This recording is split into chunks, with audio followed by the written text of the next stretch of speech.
After the events of Return of the Jedi, Luke Skywalker began his journey as a Jedi Knight, as the Empire still posed a major threat to the galaxy, despite losing both of its primary leaders and the Sith Lords Darth Vader and Darth Sidious. After the demise of both Vader and Emperor Palpatine, Luke relayed their defeat to the Rebellion, who began organizing themselves as the New Republic, as well as push back against the remaining members of the Empire. It was during this time of war that Luke began to desire to learn more about the Jedi, and desired to search the galaxy for various relics and artifacts that the Empire had not already managed to destroy. But still, Luke was still needed in the Rebellion, as he split off from Han and Leia to take place in secret operations that required the strength of a Jedi Knight. One of these secret operations was shutting down a stormtrooper training facility, where with a group of rebels, Luke helped to put the facility out of commission permanently. After this, it is believed that Luke Skywalker took place in multiple deadly missions, including at least one where he would encounter the notorious Inferno Squad. After the events of Return of the Jedi, Luke Skywalker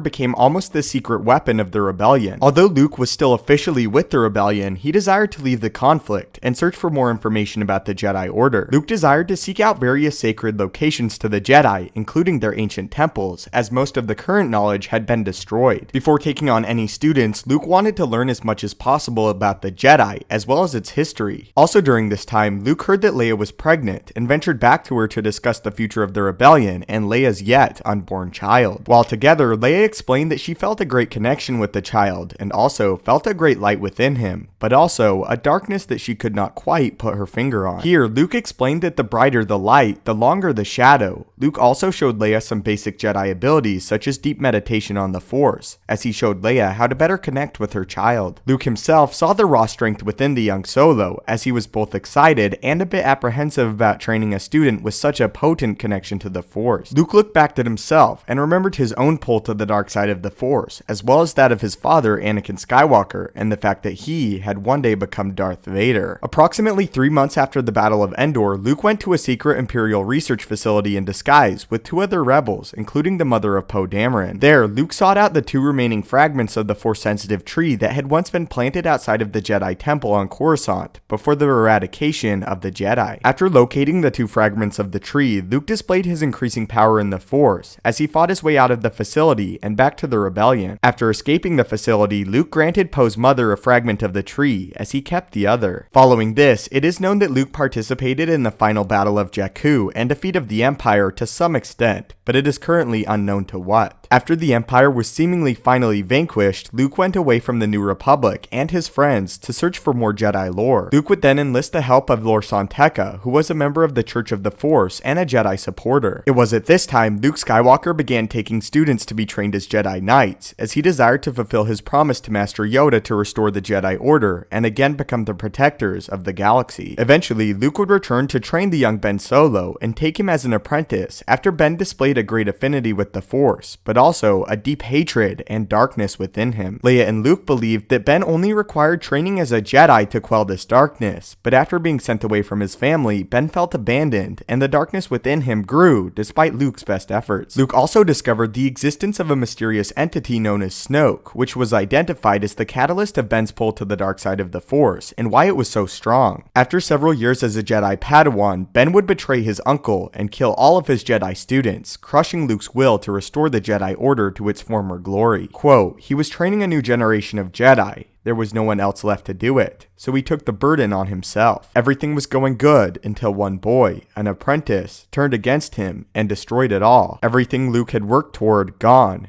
Luke felt responsible. He walked away from everything." As Ben Solo transformed into the dark side warrior Kylo Ren, Luke went into exile and fully removed himself from the conflict of the galaxy and the returned Empire in the form of the First Order, led by his own nephew. Destroyed, Luke would find and reside at the location of the first Jedi Temple on Ahch-To, as he pondered on the future of the Jedi and his state in the Force, eventually determining that the Jedi must end. So that is everything we know about Luke Skywalker following the events of Return of the Jedi, and what Luke did following the defeat of the Death Star and the Emperor and Darth Vader. Of course, there are huge gaps in Luke's life that are yet to be filled in, but be assured that they will be as soon as we learn more about them. But what are your thoughts on the life and journey of Luke Skywalker, and where do you think it will lead in the events of The Last Jedi in Episode 9? Leave all your theories and thoughts in the comments down below. Thank you so much for making it to the end of the video. If you enjoyed and want to help the channel out, be sure to hit the like button. If you would like to see more Star Wars explanation videos and stay up to date with all the Star Wars news from The Last Jedi to Star Wars Rebels, hit that subscribe button. Also, be sure to turn on notifications to see everything as soon as it comes out and to make sure that you become a living holocron today. If you would like to get in direct contact with me, follow me on Twitter, where we discuss all things Star Wars and debate with one another on the various topics concerning the universe. If you have any video ideas you want to see explored, leave them in the comments below the video with hashtag suggestion at the end of your comment so I can find it better. If you do end up leaving a suggestion, I really appreciate it and hope to one day make a full video dedicated to your question or suggested topic. Thanks again just for simply watching the video and your continued support on this Star Wars journey. May the Force be with you and have a great day.